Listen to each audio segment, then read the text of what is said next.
Hi, I'm Bouwmann. It's so awesome that we can still have a Laracon EU this way.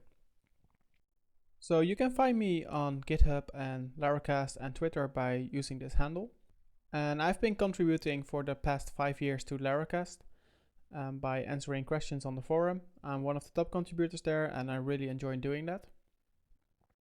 So if you want to learn more about Laravel or get your questions answered, you should go there. I work at a company called Nrise where we build high quality internet applications. And I'm part of Team ArtSense where we mostly develop APIs in Laravel which are connected to mobile apps built in React Native. And you can guess who came up with the name. Let's talk Laravel secrets. So let's dive into the editor. So Laravel has a built-in exception handler. This class is very powerful because it handles all our exceptions for us. So it either makes sure we get a whoops page, or we get a nice error message, or a 404, or we get the stack trace if we're on local development. If we go to this class itself, in here we have the exception handler. So this is the base class that we use. And in here we have the report and the render method. So let's create our own exception. So PHP artisan make exception, and let's call this not all bills paid exception. Well, this has been created. Now if we're going in here, we can see that we have this class now, and it's just an empty class which extends the default exception from PHP.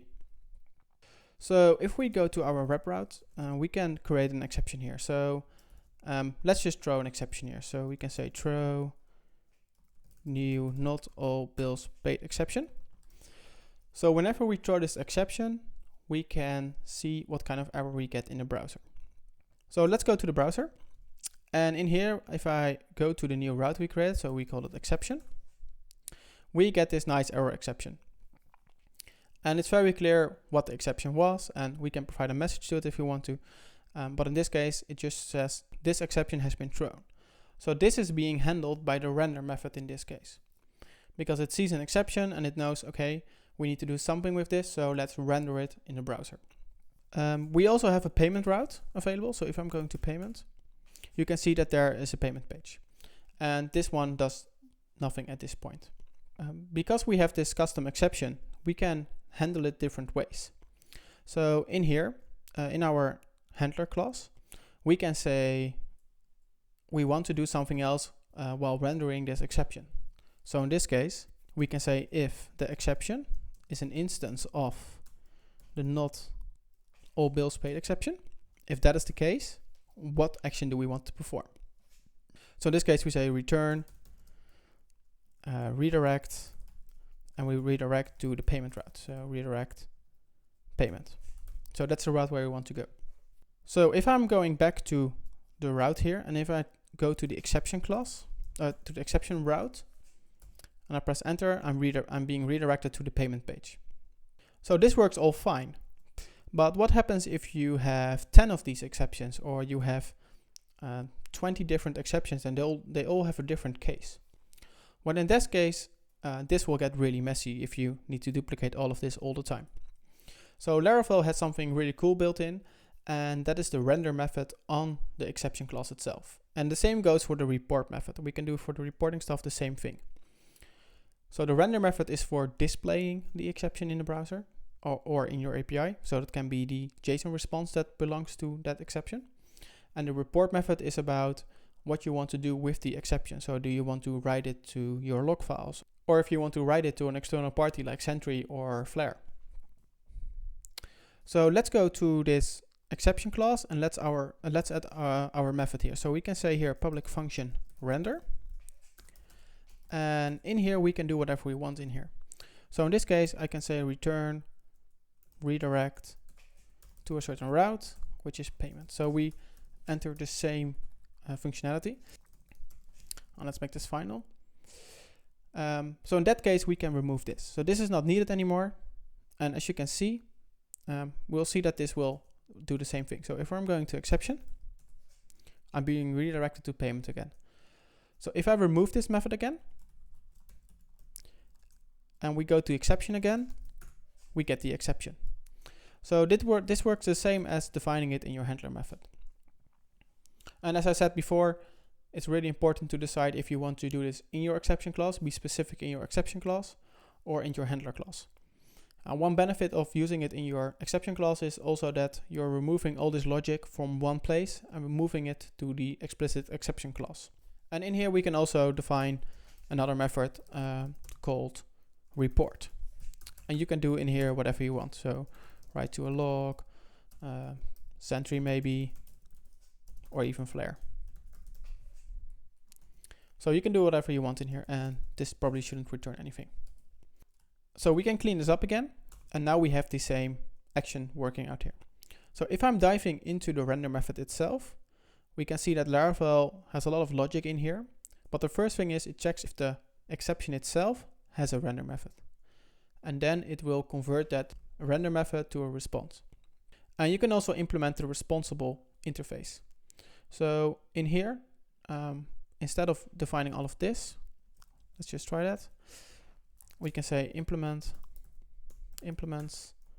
responsible interface. And this method requires us to add the toResponse method. And in here we get a request and we can return something in here.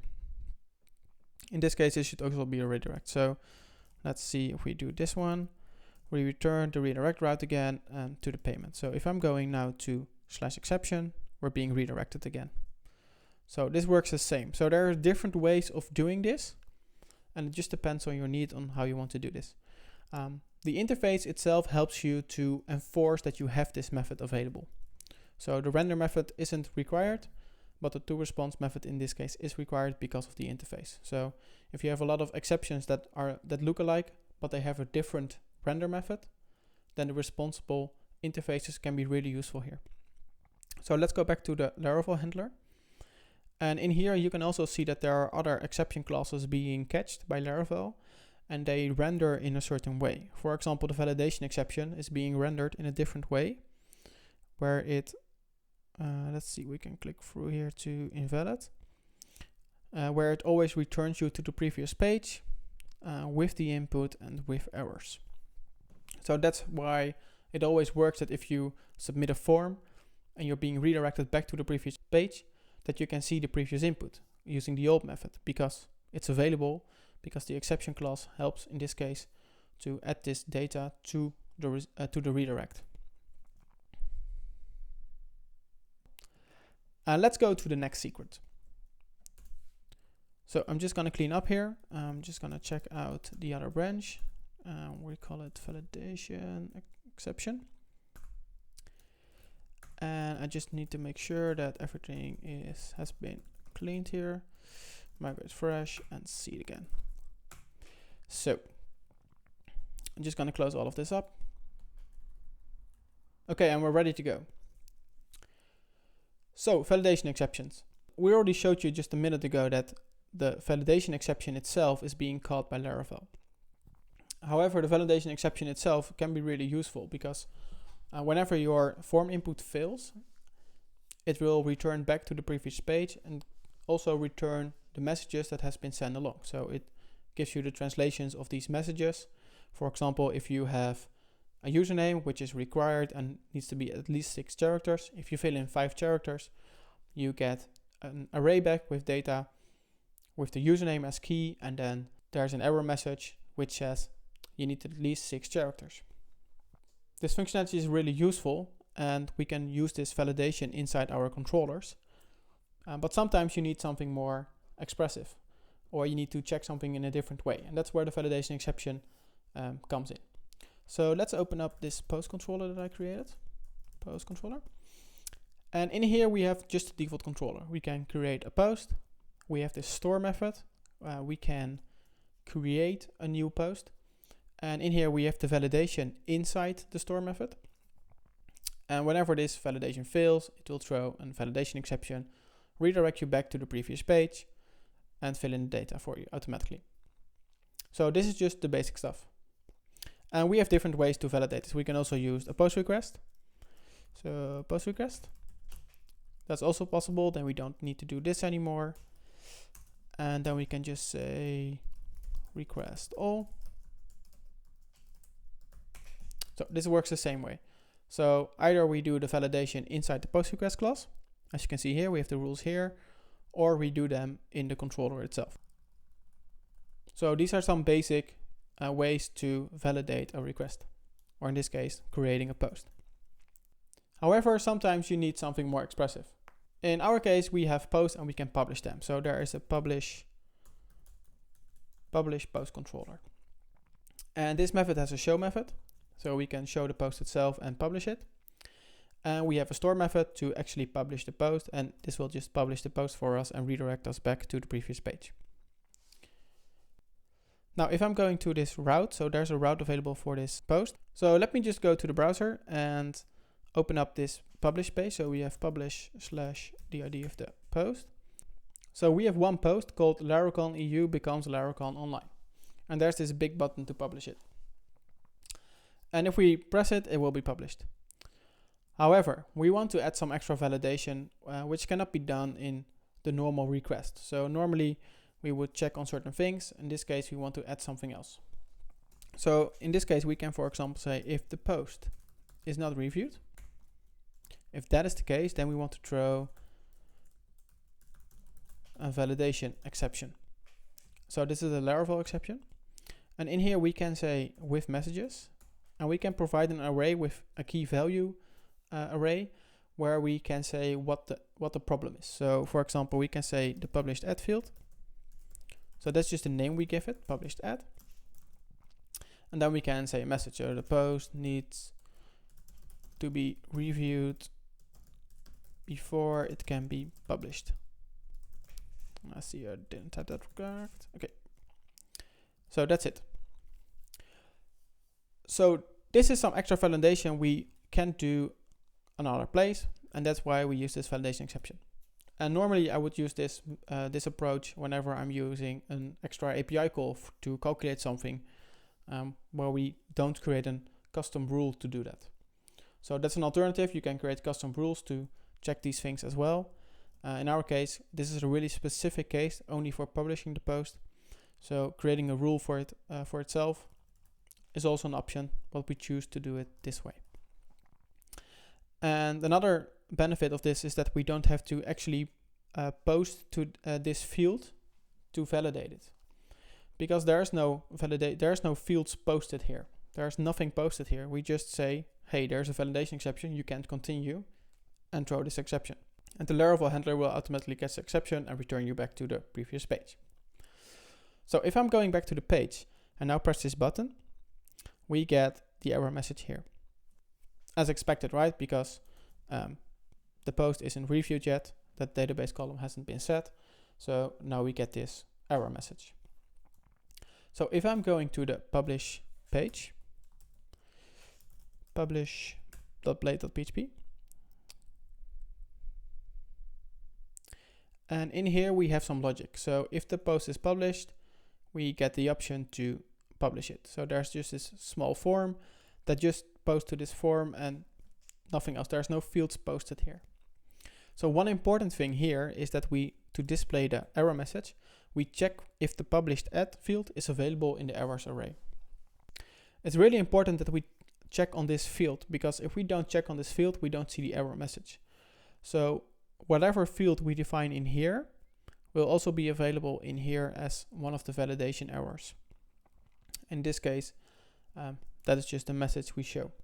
So it's really important to always catch the exception in the front end if you use this approach to do some extra validation in your controllers. And note that you can perform this action anywhere. If you're in a service class or in a different place where you are actually handling the request or doing something with it, so not in jobs, but handling the request somewhere else, you can use this approach to throw a custom exception, in this case the validation exception, provide the messages, and you will be redirected back to the previous page, or it will be converted to a JSON response automatically for you. I hope that's an approach you can use in the future. Let's just go to the next secret. So let me clean everything up. We're going to check out the next one.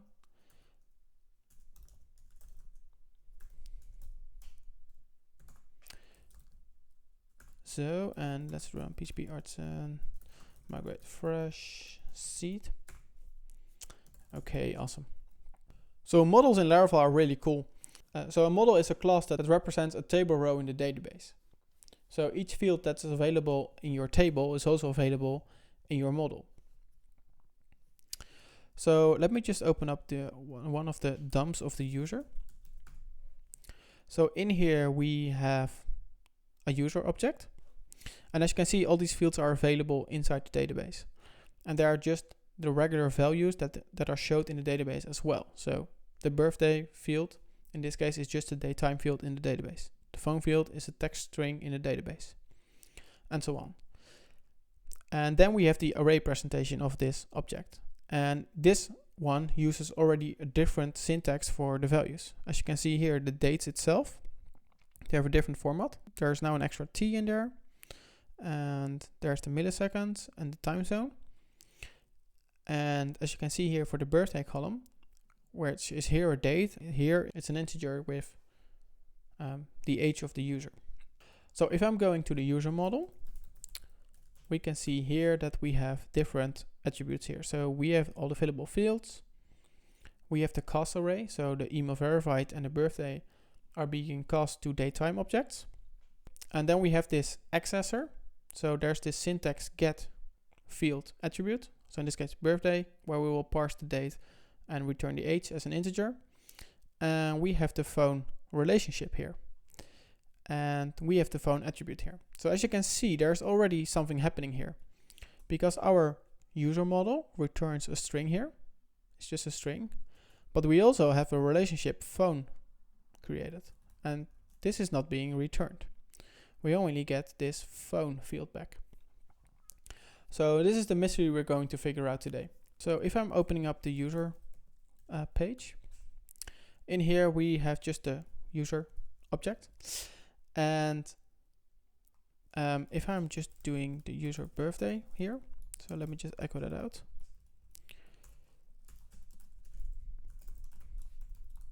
And I refresh here, we just get the number back because that's the accessor behind it. And as you can see, we also have a cast available for this one, and we have an attribute here available. It is returning the age here and not the date time. So what's going on there? So every model in Laravel extends the base model class.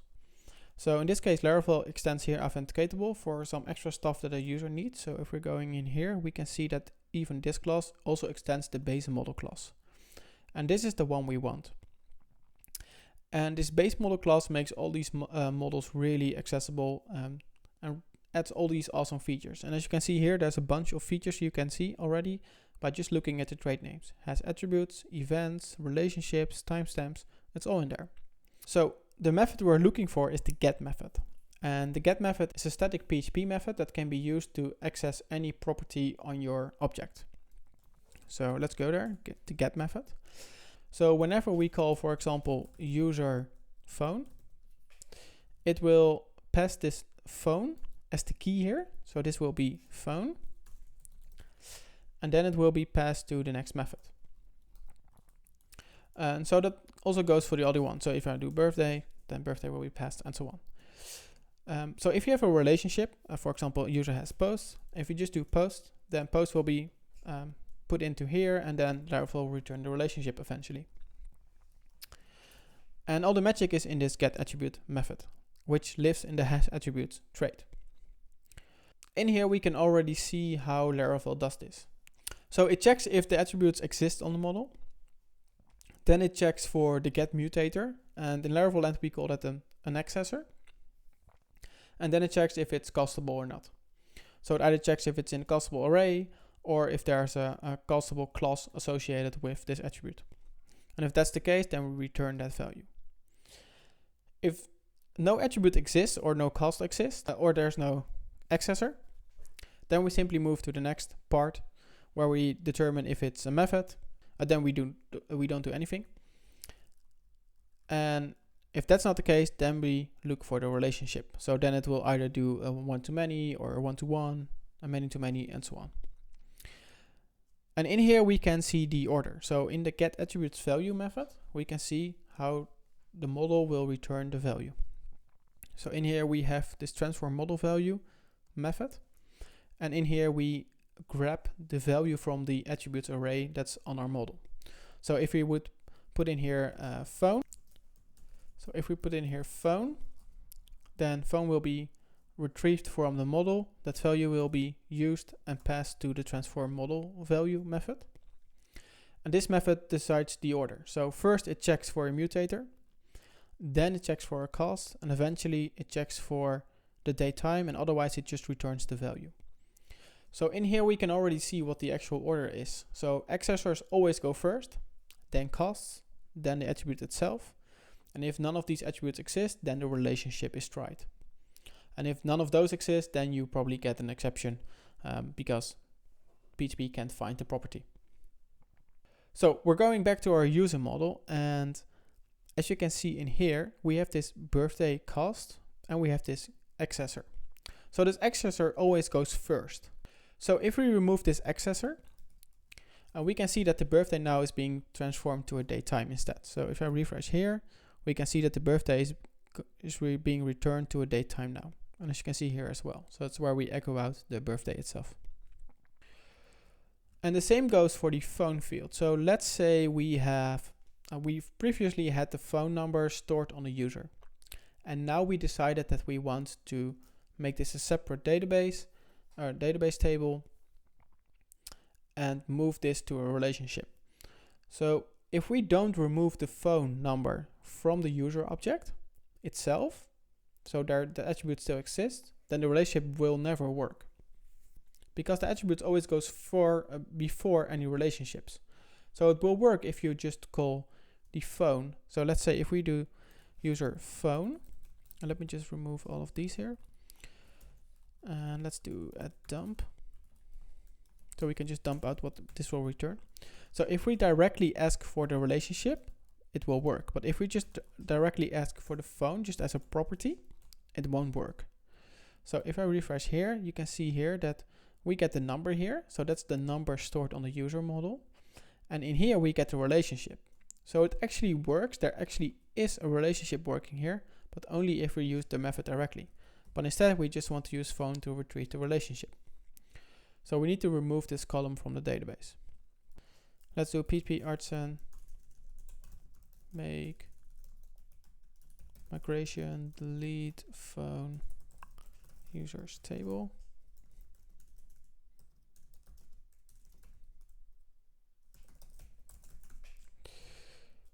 So this has been created now.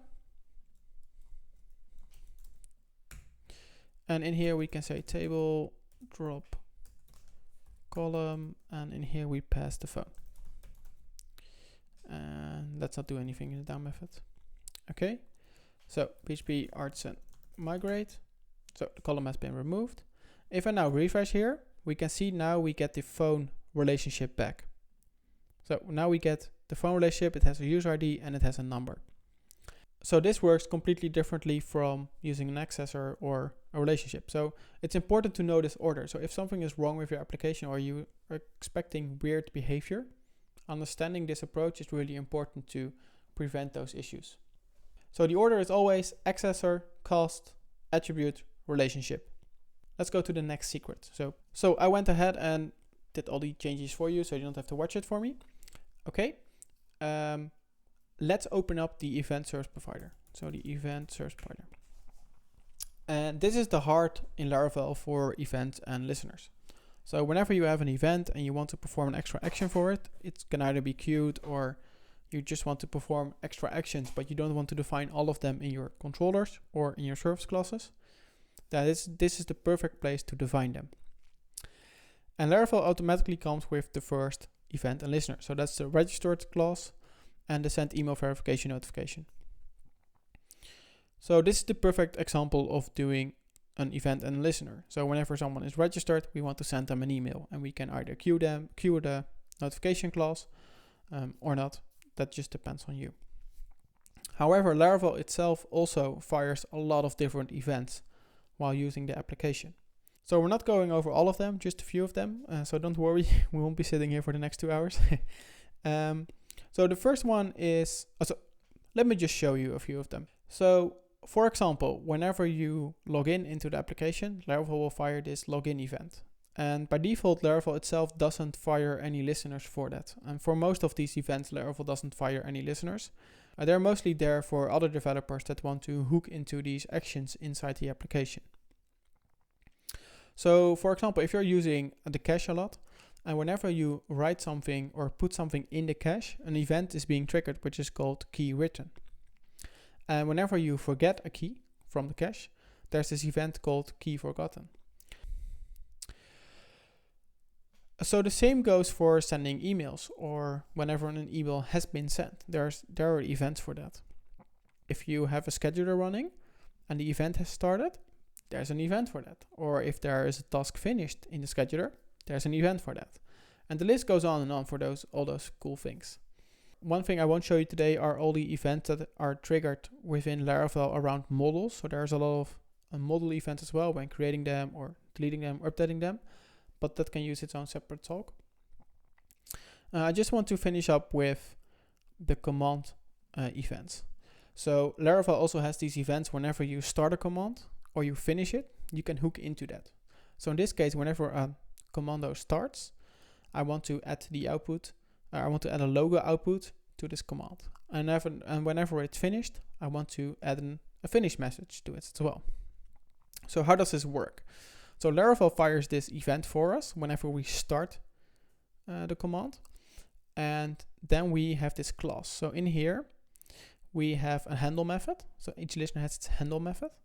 And we get the actual event, so the command starting event. And we can add something to the output. So the event has the output, and we can write something to the output, and it will be added before the command executes. So let me just turn off this one, and then I can show you how this works. So in here, if I type PHP artisan version, you can see that we now echo out the logo, and then we added echo out the Laravel framework number. And this works now for all the commands. So if I do view clear, it just works. Or even PHP artisan migrate. Nothing to migrate. And we always show the logo. So this is a really bold logo, but you can add like a company name or another message. So let's clear this and add the other message as well. So we're going to add this one as well. And if we're looking into this one, it has a handle method as well, and it gets a random message and writes it to the line as well. So this will be, so in here we have the output as well. And whenever we write a line, we will append it to the already current output that's available. So whenever the command started will be fired, then we write something to the output, which will be given to the command itself, which will write something to the output. And then in the finished command, we get the output that's already being generated from before, and we just write something to that one. So let's perform another query here. So let's do PHP artisan version. And now we get an extra message here. Thank you for using Laravel. Or another message. And right now we're doing boring stuff, right? We're just echoing out something. And it's pure fun to do it.